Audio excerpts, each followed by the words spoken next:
Look, I know how dramatic that title sounds.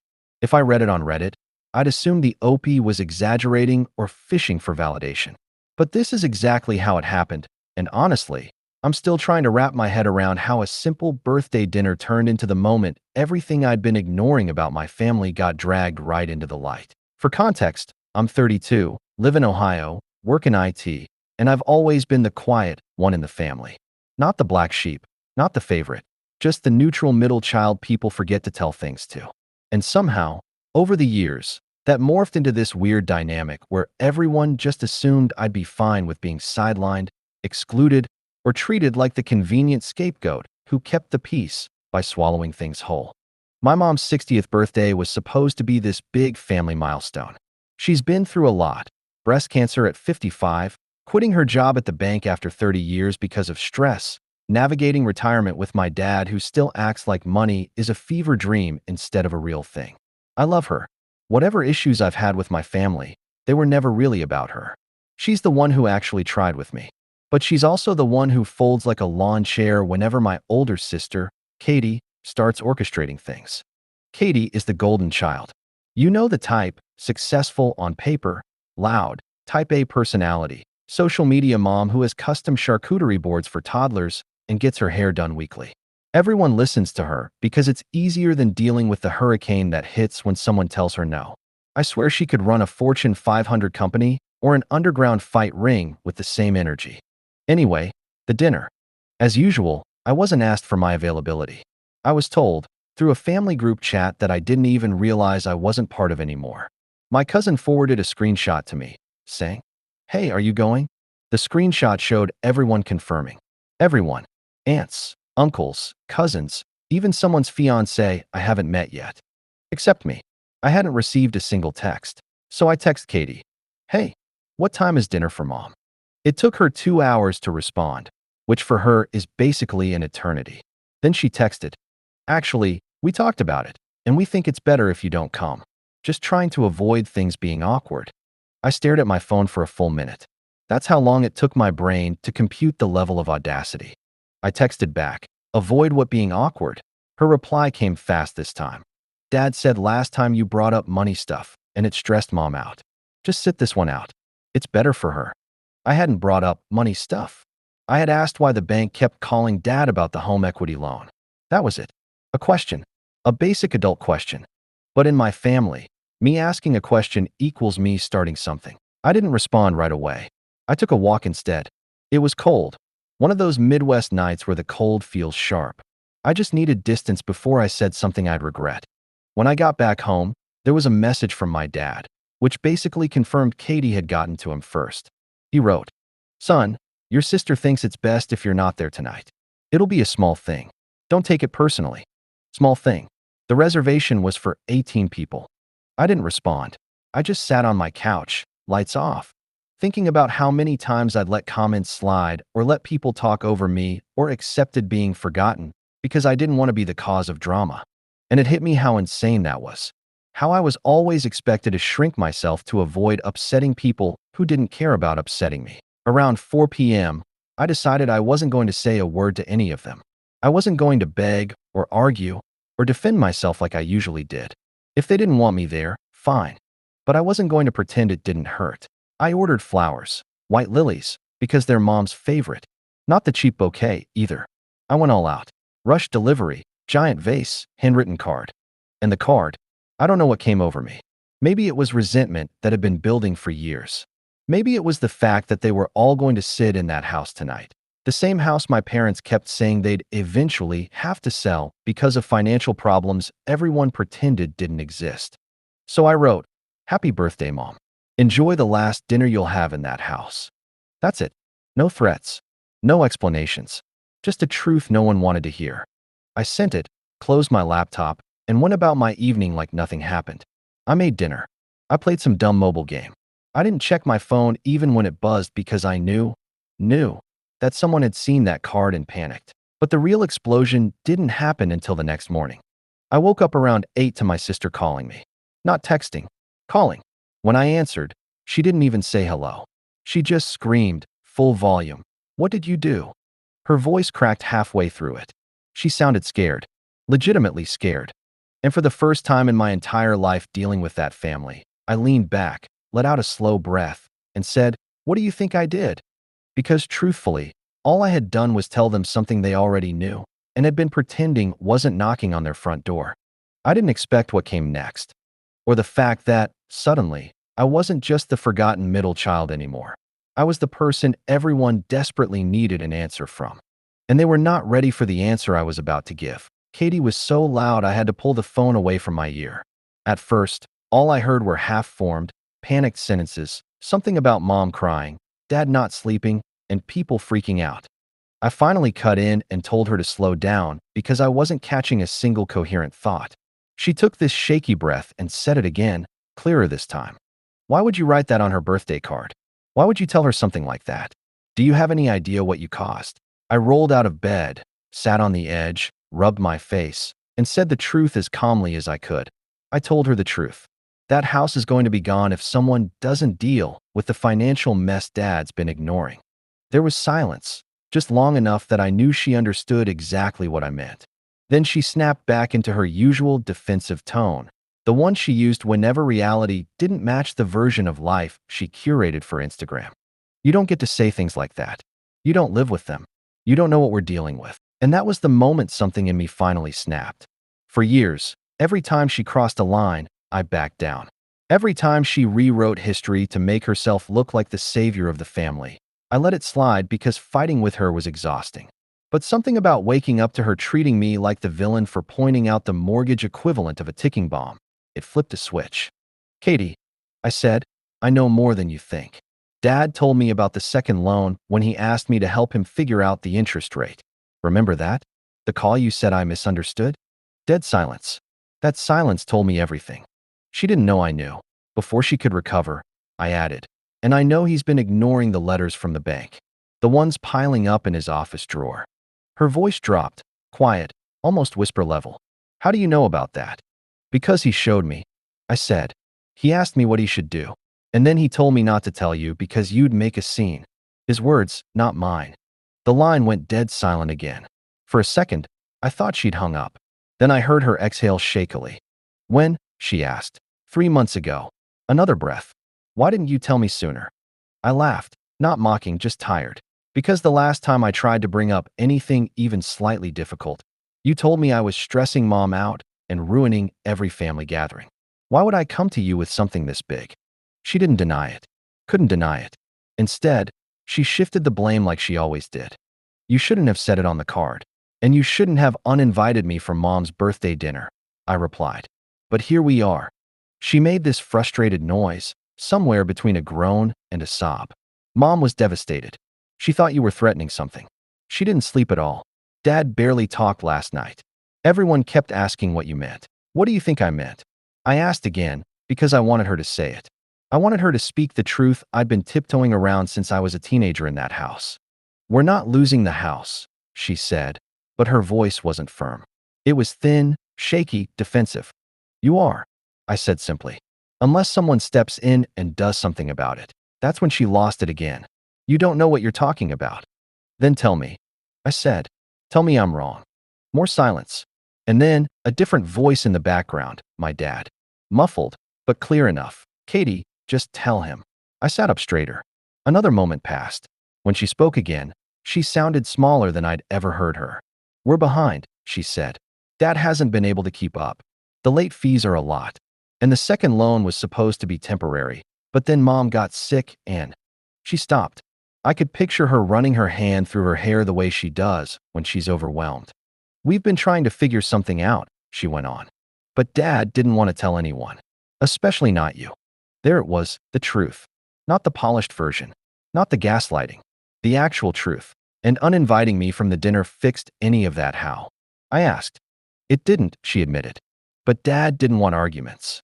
He didn't want you bringing it up." "Again," I said. "I never brought it up to mom. I asked him privately. He's the one who panicked." She didn't argue. I took a deep breath. "Katie, that house is already halfway out the door.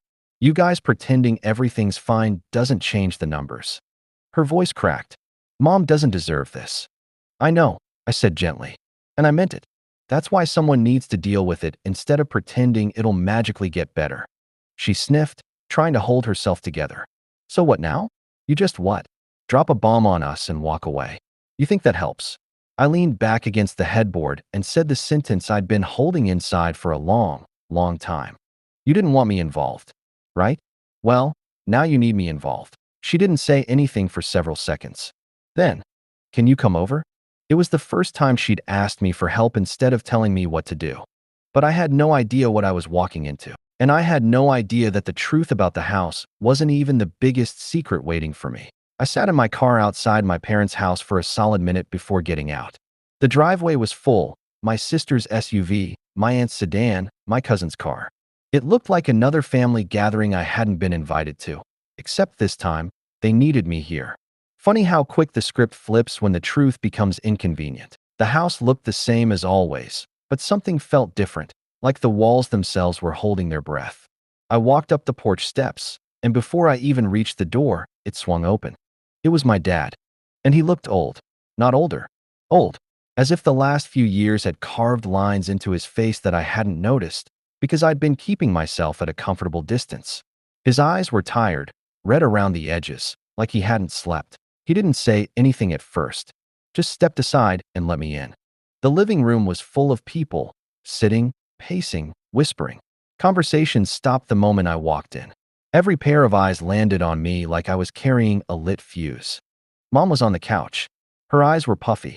She had the bouquet on the coffee table beside her, lilies still wrapped in plastic because no one had thought to put them in water. When she looked at me, it wasn't anger I saw. It was fear. That hurt more than anything else. She stood up slowly. Why would you say something like that, honey? I wanted to hug her, but I couldn't. Not yet. There was too much unresolved air between us. Because it's true, I said softly. My aunt gasped dramatically.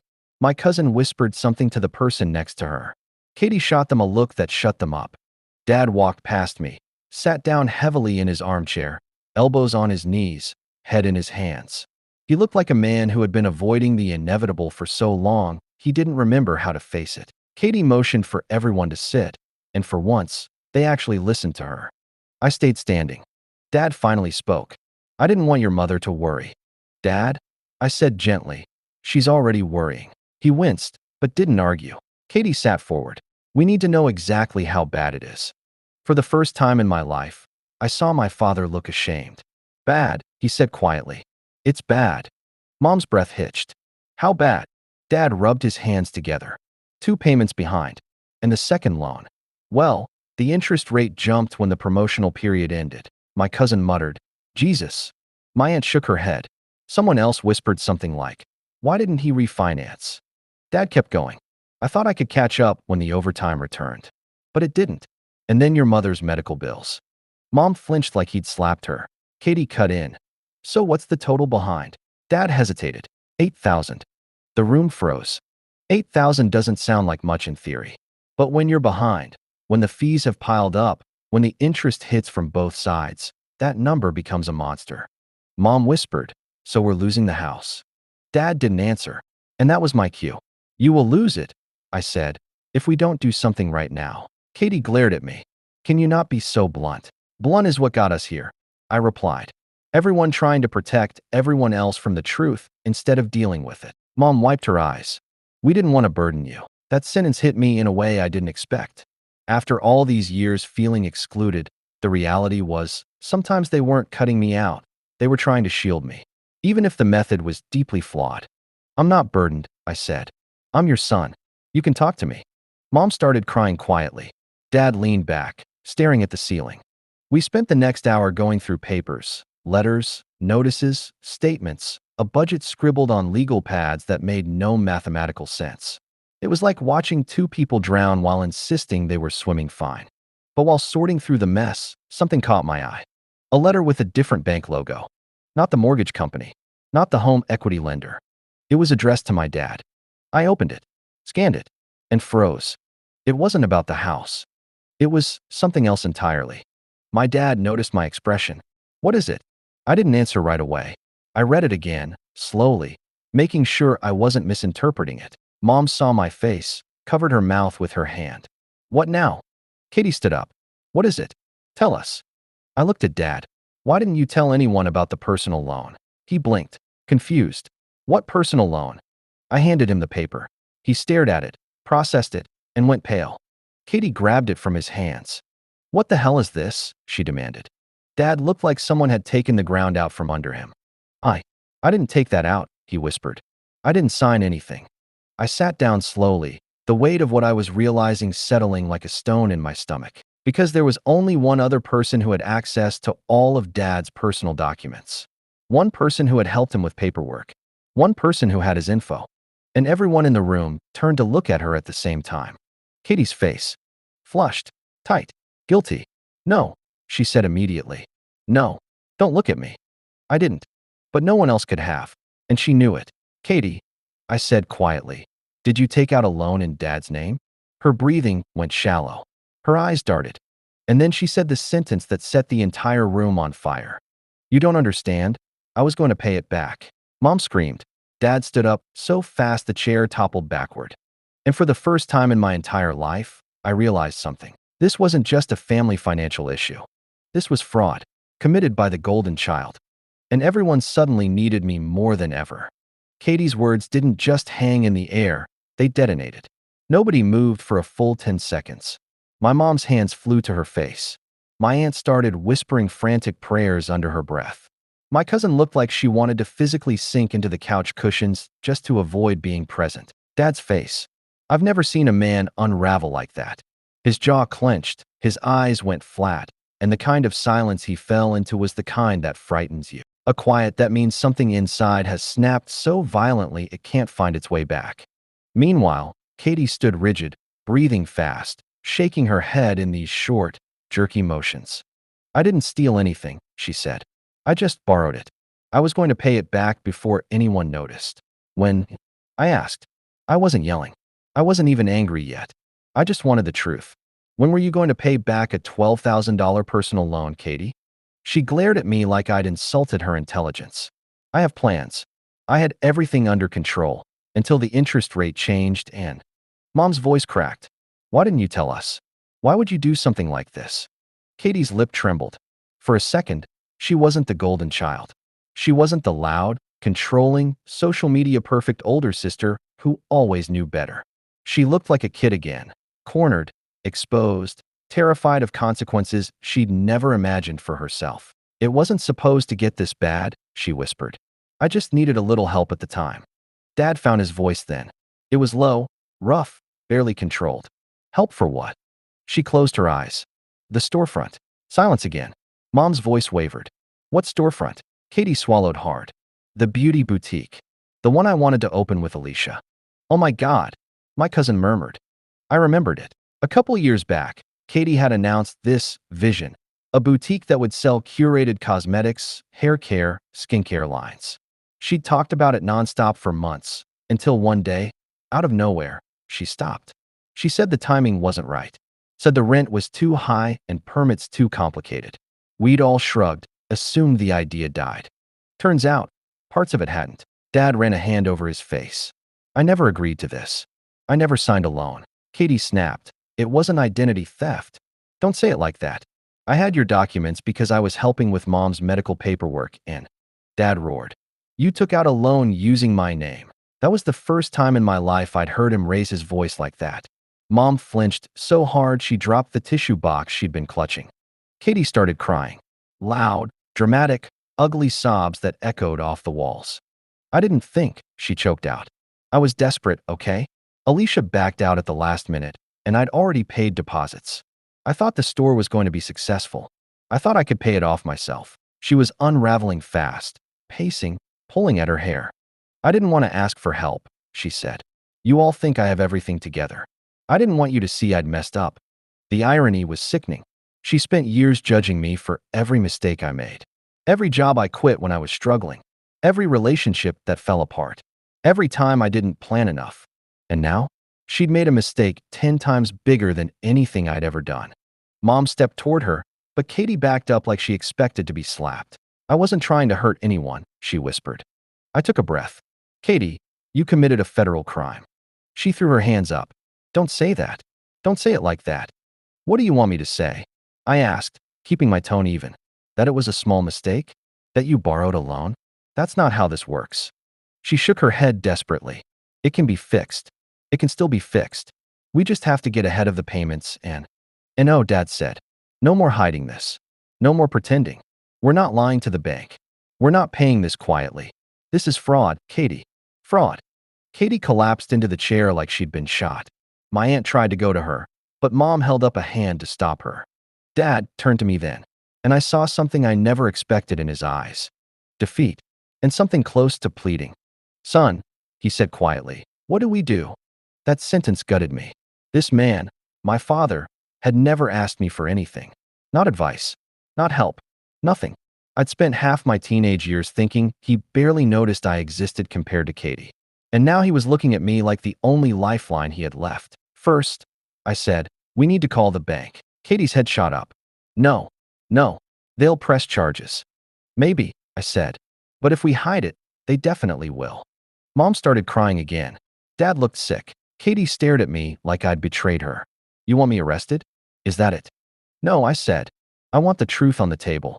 I want you to stop pretending this is something we can shove under a rug. She shook her head wildly. You don't get it. I have kids. I can't go to jail. Dad shouted. You should have thought about that before you ruined our lives. She covered her ears like a child, sobbing. That's when I did something no one expected, not even me. I walked over and knelt in front of her. Katie, I said softly, you have two choices. You can either let this destroy the entire family in slow motion, or you can let me help you fix it the right way. She looked up. Her mascara streaked down her cheeks. Her eyes swollen and red. Her hands shaking like leaves. You'd help me? She asked, voice breaking. I'm pissed, I admitted. But I'm still your brother. And if you're willing to be honest for once, actually honest, I'm not going anywhere. For the first time ever, she didn't look like she was performing for a crowd. She just nodded, quiet, small, and terrified. But I didn't know then, none of us did, that fixing the loan wasn't the biggest problem. Because there was one more letter, one more secret, one more betrayal hidden in the stack of unopened envelopes. And that one changed everything. The house felt too quiet after that, like everyone was afraid to breathe wrong in case the whole place collapsed in on itself. Katie wiped her face, still trembling, while Dad sat back down like the weight of the world had settled on his spine. Mom hovered between them, looking like she wanted to hold them both, but didn't know whose pain to tend to first. I kept going through the stack of envelopes because I needed to understand the full picture. I needed to know exactly what we were up against before we made a single move. And then, somewhere near the bottom of the pile, I found it. A plain white envelope. No bank logo. Just my mom's name typed in black ink. I almost didn't open it. It looked like junk mail, but something about the weight of it felt off. Too heavy, too stiff. I slid my thumb under the seal and pulled the paper out. One page. One sentence. And a copy of a contract clipped to it. I scanned the first line, then the next. Then I froze. Because this wasn't about the house. Wasn't about the loan. It wasn't about money at all. It was about something no one had said out loud in this house for over 20 years. Mom noticed I'd stopped moving. What is it? She asked softly. I looked at her. Why didn't you tell us about this? She frowned. Tell you about what? I held up the paper. Dad stiffened. His eyes locked onto the header. He went totally still, like a man watching a ghost walk through the doorway. Katie sniffed. What now? Another loan. No, I said quietly. It's not a loan. Dad whispered. Please don't. But I read the line out loud anyway. This letter is to confirm that the non-disclosure agreement regarding the adoption record has expired as of July 1st. Dead silence. Everyone stared at me. My voice sounded foreign, like someone else had spoken for me. Katie blinked. Adoption? What adoption? Mom's hand flew to her mouth. Her eyes filled instantly. Dad closed his eyes like someone had thrown salt into an open wound. I looked at both of them. Whose adoption? Mom shook her head, tears streaming. We were going to tell you. We were. We just. Katie stood up so fast the chair scraped against the floor. Who was adopted? Mom sobbed harder. Dad just stared at the floor, unblinking. And for one insane second, my brain tried to rationalize it. Maybe it was a relative, maybe some paperwork mix-up, maybe. But I knew. I'd always known something felt off, things that didn't add up growing up. The way they treated Katie like she was made of glass. The way they treated me like I was temporary. The weird gaps in family medical history. The way every story about our early childhood had two versions, one overly polished, one strangely vague. I felt my heartbeat in my throat. Was it me? I asked. Mom broke. Completely. She crumpled into the couch like her bones had given out.